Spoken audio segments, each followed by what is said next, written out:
Në bibliotekën e famullisë Zoja Shkodrës u zhvillua veprimtaria kulturore Antikuariat e Kristale me autor Gjergj Marenën, e cila solli në vëmendje vlerat e kujtesës dhe trashëgimisë kombëtare shqiptare. Në qendër të aktivitetit ishte referimi i Gjergj Marenës me temë kujtesa kombëtare shqiptare në tregjet antikuarave italian, duke trajtuar praninë dhe vlerën e objekteve që lidhen me historinë dhe kulturën shqiptare në tregjet antikuarave jashtë vendit. Rrallë parë falenderoj gjithë autoritetet e kish që mundësun që të bëhet kë aktiviteti jemi, Antikuariate dhe Kristale.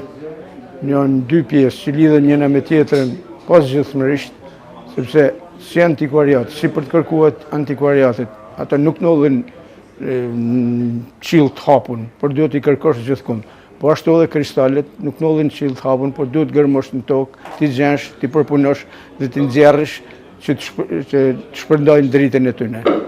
Janë dy statue nga 25 centim të shkultorit anglez James Hunt, 1880, 1919, të cilët mi kam gjetë në antikuariatet e Modenës, nga një antikuarist nga Torino, i cili kishte ardhur tek Përkrishtlindje. I pash dhe